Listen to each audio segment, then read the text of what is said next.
Hello friend, তো চলে এসেছি বিয়েবাড়িতে। এখন খাওয়া দাওয়ার পালা। তো এমনিও অনেক খিদে পেয়ে গিয়েছিল, অনেক রাত হয়েছে, এখন প্রায় 11:30 বাজে। তো খেতে বসে গেছি দেখো, আর উল্টা সাইডে বরমশাই বসেছিল, তো আমাকে কি কি বলছিল, তাই একটু মুখটা ভেঙে গেলাম।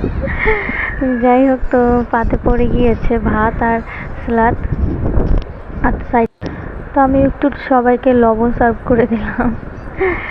তো ইভানকে তার দাদার কাছে দিয়ে আমরা খেতে বসে গিয়েছি।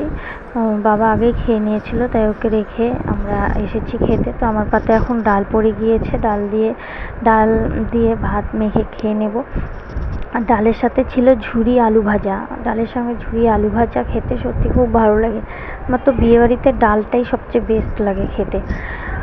তারপর চলে এসেছিলো পনির দিয়ে মিক্সড ভেজিটেবল। আর মিক্সড ভেজিটেবলটা সত্যি খুব টেস্টি হয়েছিল খেতে। আর প্রত্যেকটি রান্নাই খুব স্বাদ হয়েছিল খেতে, খুব টেস্ট লাগছিল। তো ডাল দিয়ে মিক্সড ভেজিটেবল খেয়ে নিলাম। তারপরে চলে এসেছে মাছ। তো আমার পাতে দেখো লেজটাই পড়েছে। আমি লেজ খেতে ভালোবাসি, তো আমাকে লেজ দিয়েছে। আমি কিন্তু লেজ চাইনি। আমি তোমরা ভাববে যে আমি চেয়ে নিয়েছি, আমি কিন্তু চাইনি, ওরাই দিয়েছে। যাই হোক, লেজ খেতে ভালোবাসি, লেজ পেয়েছি তো আমি খুশি।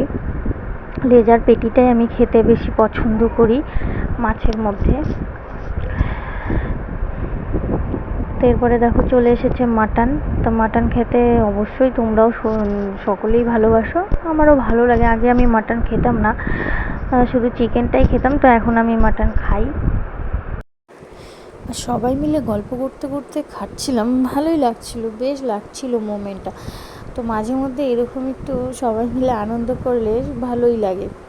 খাওয়াটা বড় কথা না, সবাই মিলে একসাথে হই, একসাথে খাওয়া দাওয়া ভালো লাগে। তো দেখো আমাকে কি কি বলছিল খেতে বসে। উল্টো সাইডে ভাই আর আমার বর বসেছিল, তো ওদের সাথে একটু বক বক বক বক করে নিচ্ছিলাম আমি। আমার খাওয়াও প্রায় শেষের দিকেই হয়ে এসেছে। দেখো পাতে আমার মিষ্টি চাটনি এসব পড়ে গিয়েছে। আমি মিষ্টি খেতে খুব কমই ভালোবাসি, তবুও খাচ্ছিলাম। আর বরমশাই আমাকে আরেকটি মিষ্টি দিয়ে দিয়েছিল। তো আমারও খাওয়া প্রায় শেষ। তো ভিডিওটি কেমন লাগলো অবশ্যই জানিও বন্ধুরা, লাইক করো, কমেন্ট করো, টাটা।